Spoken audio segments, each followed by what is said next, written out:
Anticipation grows in Kenya as the country prepares to greet U.S. President Barack Obama. On the agenda for President Obama's visit, combating elephant poaching. And we meet again, Mr. Bond. 007 is back in a big way. Africa 54 starts right now. Good evening, I'm Lenore Moudou. This is Africa 54.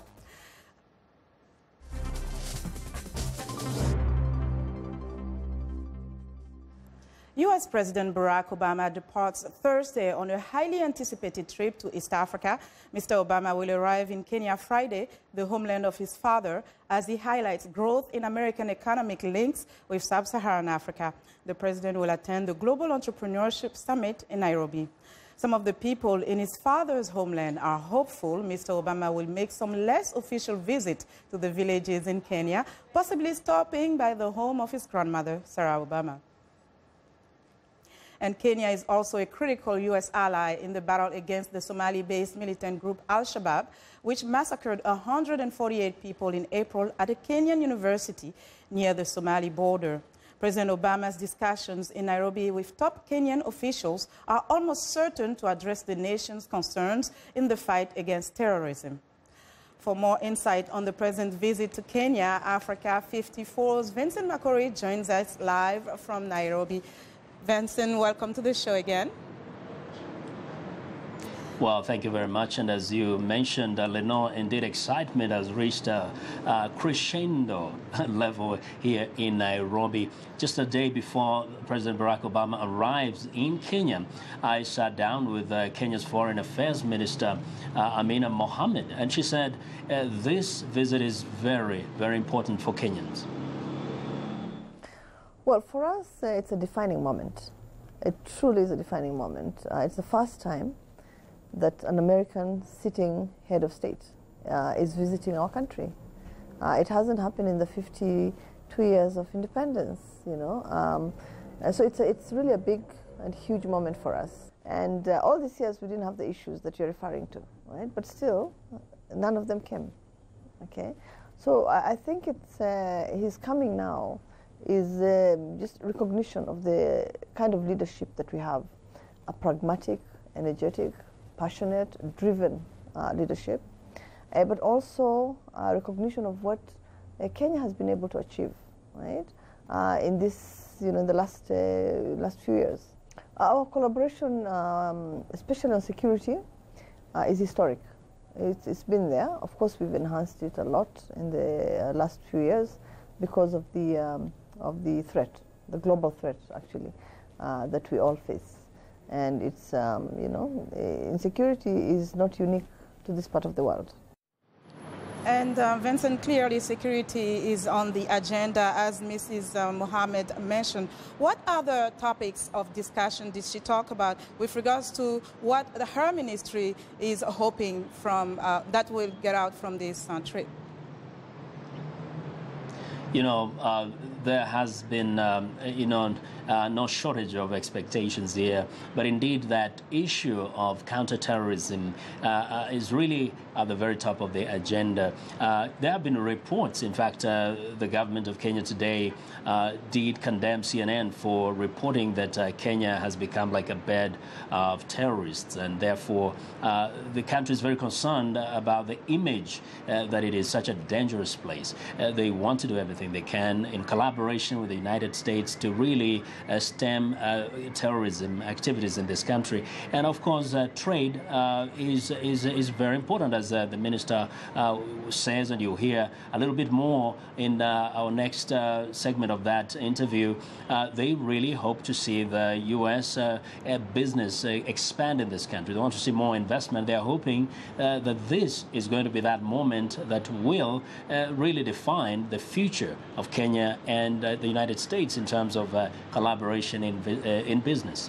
Now, we talked about the fact that a lot of people are anticipating and looking forward to this trip. Now, in Nairobi, some people have expressed concern and frustrations, actually, in terms of the way the whole visit is being prepared. Tell us more about that.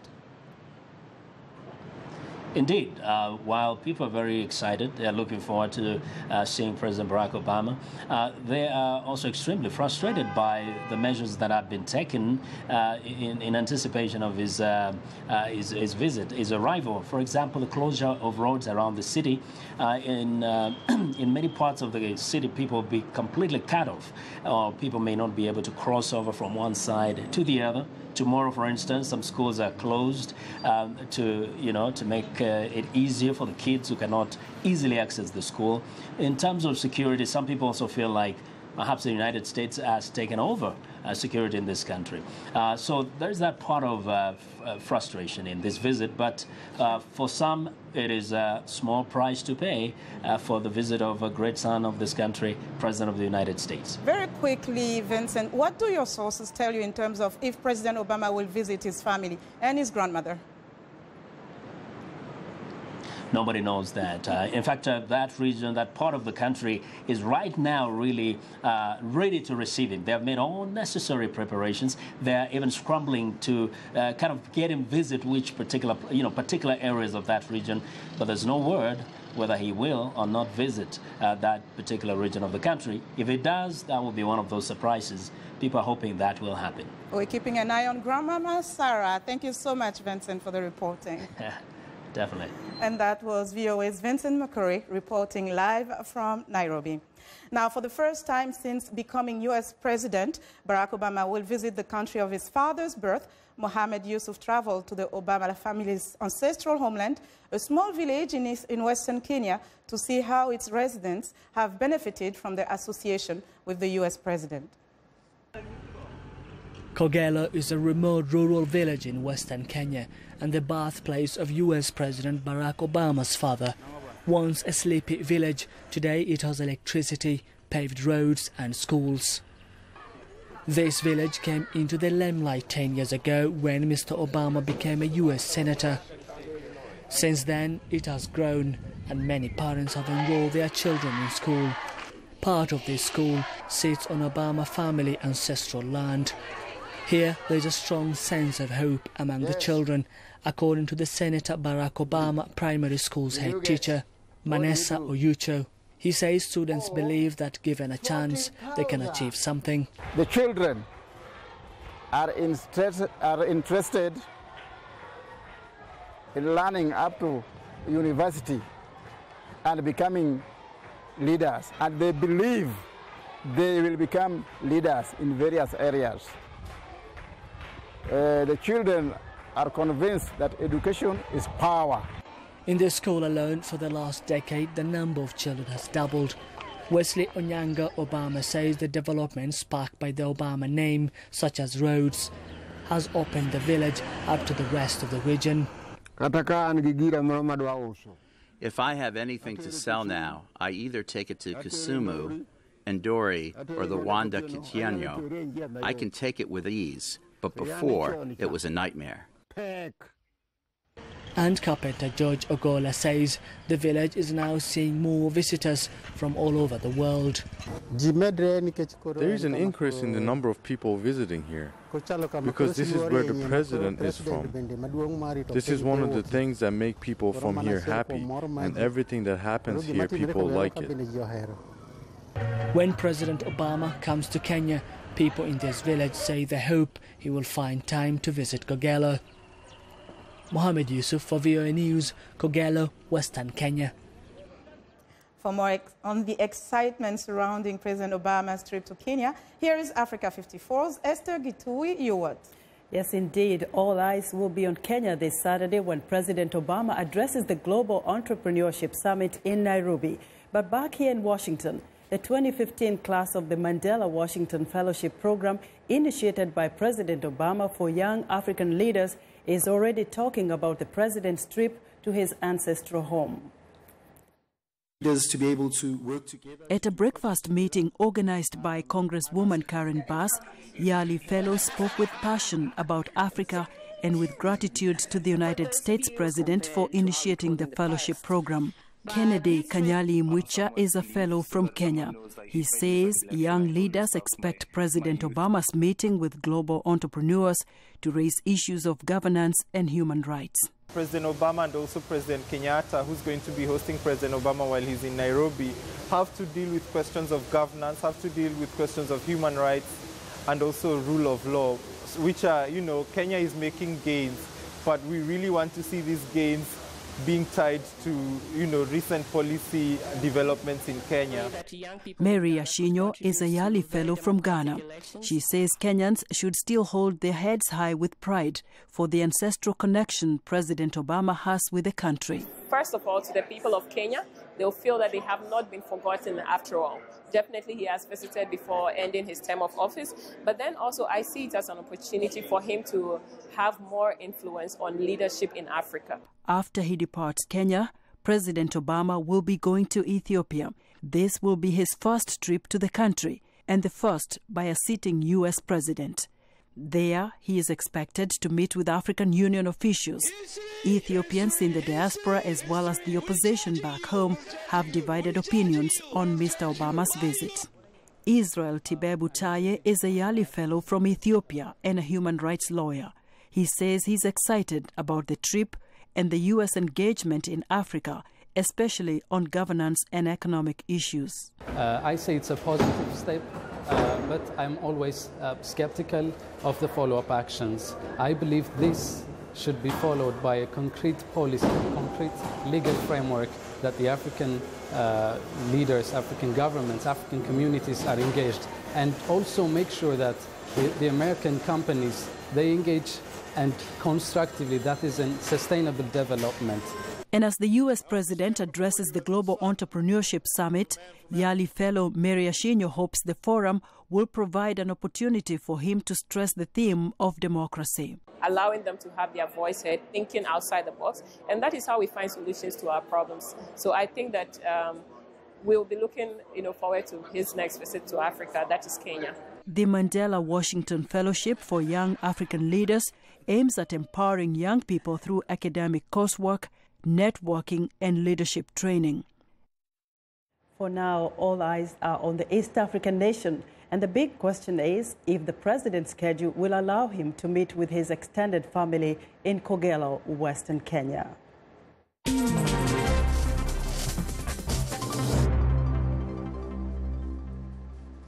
Turning to West Africa, Nigerian President Muhammadu Buhari is promising to defeat Boko Haram as nearly 30 people are killed in twin attacks in northern Nigeria. Although no one has claimed responsibility for the explosions at 2 bus stations in Gombe Wednesday, authorities say the blast resembled previous attacks by Boko Haram. Some Nigerians are fleeing to neighboring Niger for refuge. It's been exactly 11 days since we fled from our village. The Boko Haram came, we fled all night. Personally, I was very scared and I'm still scared. We left everything behind. The militant group has increased its attacks in Nigeria, including the bombing of a market last Friday, since Mr. Buhari was elected president in May. During his visit to Washington Wednesday, he spoke of plans to end Boko Haram's reign of terror. We are confident that we will defeat terrorism in our country and region. We will win because the United States and indeed the international community have pledged to stand with us in solidarity. Mr. Buhari told VOA this week that a regional joint task force to fight the militant group Boko Haram will be up and running by the end of this month. He added the Nigeria-led task force could also get help from Niger, Benin Republic and Cameroon, areas where Boko Haram's violence has been felt. And we want to know what you think about Africa 54 and the stories we cover. Join the conversation on Facebook. The address is Africa54, and check out our headlines 24/7 on voaafrica.com. Coming up, the fight to protect Africa's elephants. Stay with us.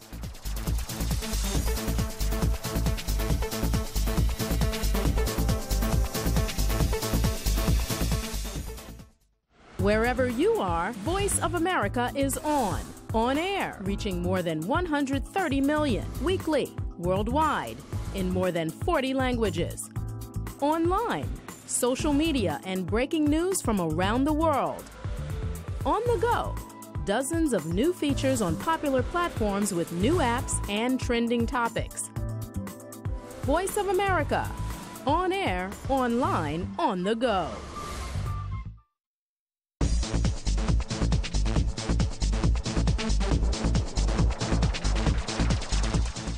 Protecting Africa's elephants is also on the agenda during President Obama's trip to Kenya. The nation remains an important battlefield in the war against organized wildlife poaching. The U.S. is stepping up its global efforts by closely working with key countries and providing them with more law enforcement and high-tech tools. We get more from VOA's John Walker in Washington. A situation room of sorts on wildlife poaching, a review of the wins, the losses, and where to go next. Conflict, poaching, and a seemingly insatiable thirst for ivory. The experts agree time is running out for Africa's elephants. And so it was these data sets that were pulled together that actually showed us what was going on the ground. And next slide, it showed that we actually had a 76% decline in elephant populations over the last decade. While public education campaigns have reduced ivory demand, especially in China and Southeast Asia, poaching remains a cash maker for terror groups operating in Africa. U.S. Representative Ed Royce is chairman of the House Foreign Affairs Committee and a sponsor of the Global Anti-Poaching Act. We're what put that heavy price, the purchase of these products, that put the profits into the hands of who? Into groups like the Lord's Resistance Army, into terrorist networks that are now stretching across Africa, like Al-Shabaab. And so we need new tools. Journalist Brian Christie's investigations for National Geographic magazine help expose the horrors of poaching and the human costs involved. Yeah, the chairman's legislation is really extraordinary. It's taking what people have been talking about for quite some time, taking wildlife crime, and elevating it to the sorts of crime that we abhor generally. Human trafficking, drug trafficking, it's on par with that. It's really a fantastic step forward. All of this is taking place at the Center for Strategic and International Studies. The center brings together experts to share knowledge and advise policymakers. Dan Ash is the director of U.S. Fish and Wildlife. After a recent trip to Tanzania, he decided to put more resources on the front lines. So what we're doing worldwide is we're putting law enforcement liaisons, our special agents, our undercover investigative agents, into U.S. embassies across the world. So by the end of this year, we'll have agents in China, in Vietnam, in Tanzania, in Botswana, and in Lima, Peru, to work with wildlife enforcement networks across the world and target our law enforcement efforts. And in Kenya, local leaders are developing programs to lift villagers out of poverty so they can resist the easy money offered by poachers. One of the reasons we came here was to discuss poaching and anti-poaching and security in Africa. And my part of the world is prone to poaching. Luckily, the communities that live immediately next to these parks are not by nature poachers, they are pastoralists. And we are trying our best since we came in as a county government to improve their ways of life, give them necessary infrastructure, look at their health, education for their children, look for some employment for them, and also make them feel that this wildlife is there for them. How do you make a live rhino worth more than a dead rhino? Think big. For Africa 54, I'm John Walker, VOA News.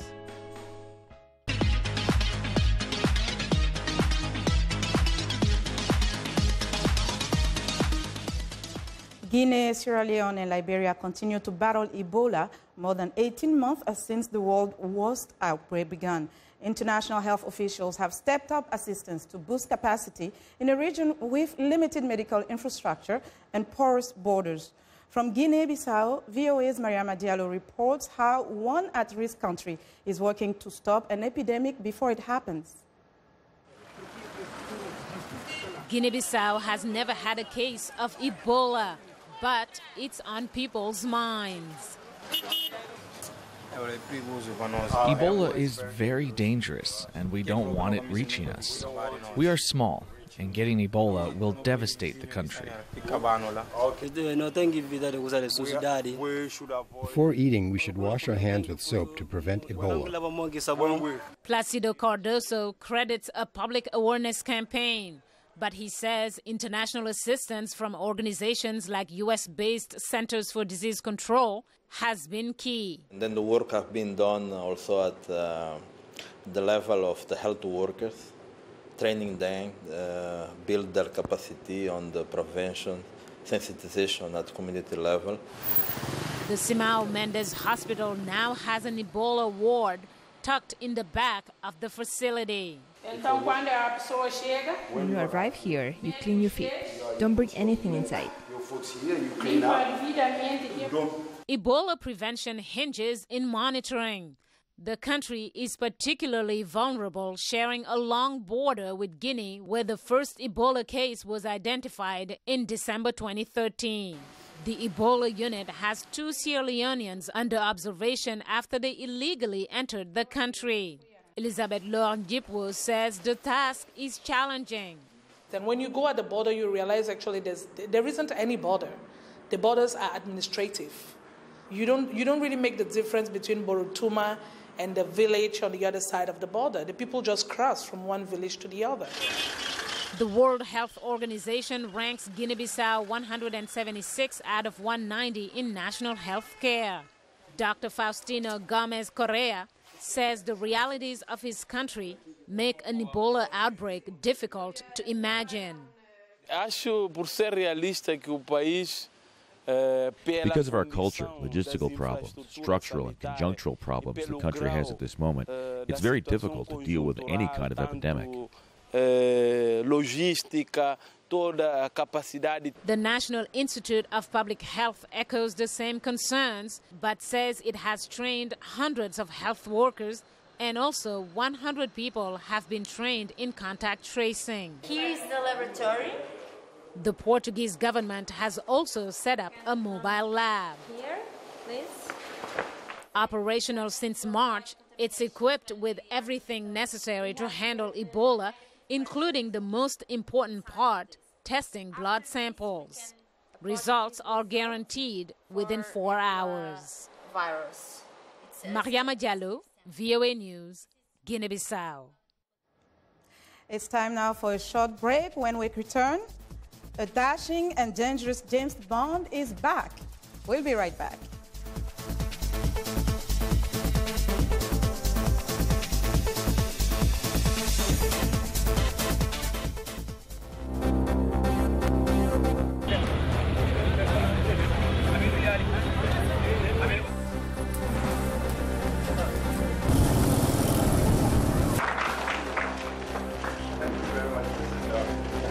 Because they do not possess the appropriate weapons.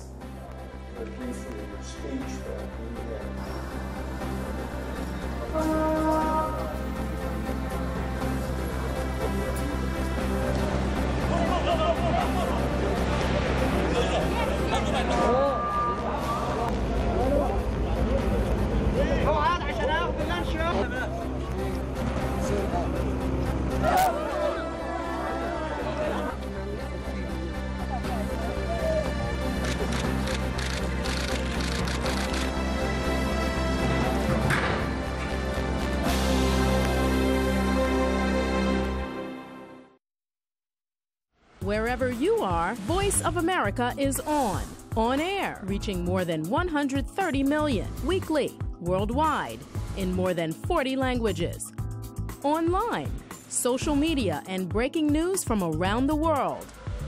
On the go, dozens of new features on popular platforms with new apps and trending topics. Voice of America, on air, online, on the go.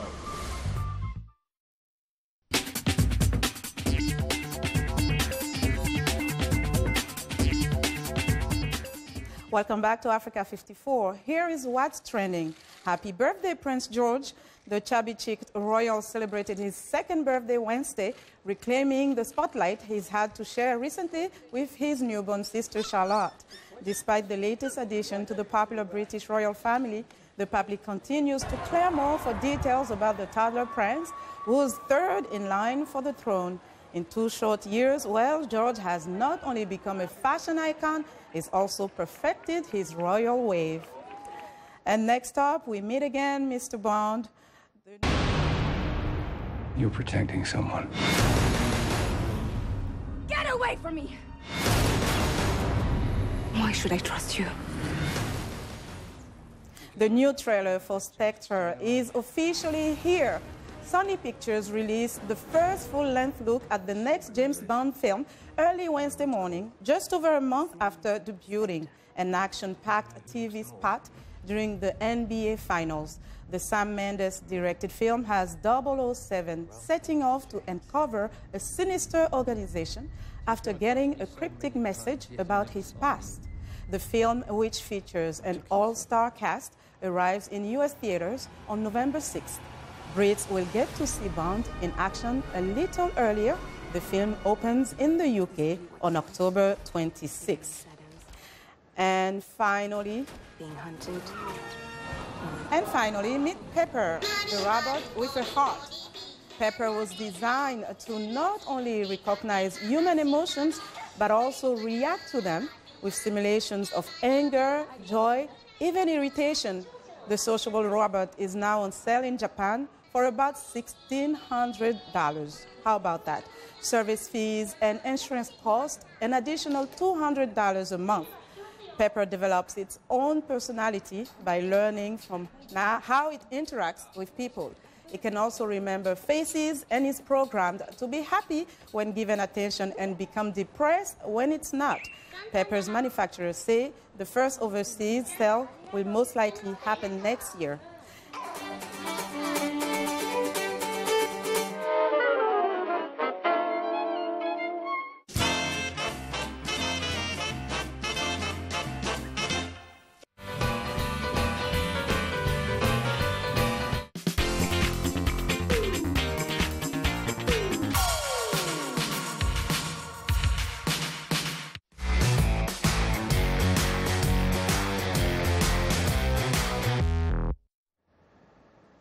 That's our show for today. Be sure to watch Africa 54 on our website at voaafrica.com.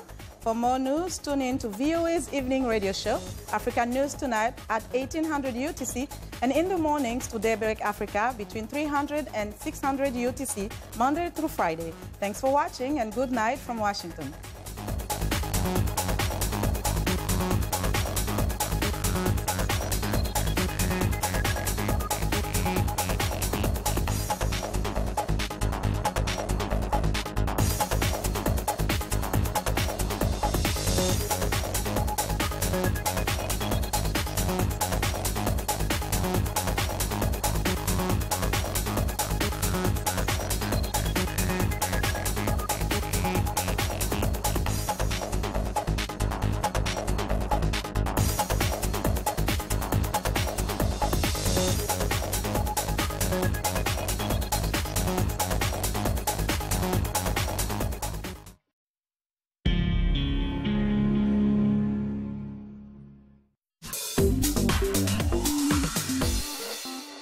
Welcome to English in a Minute.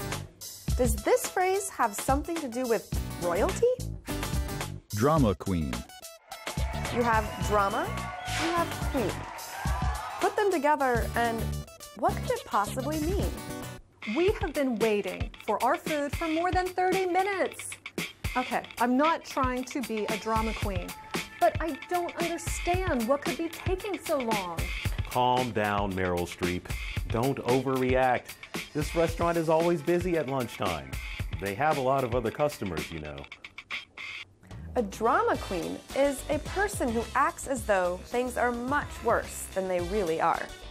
Someone who is a drama queen often overreacts to a situation. This is not exactly a nice thing to say about someone. And that's English in a Minute.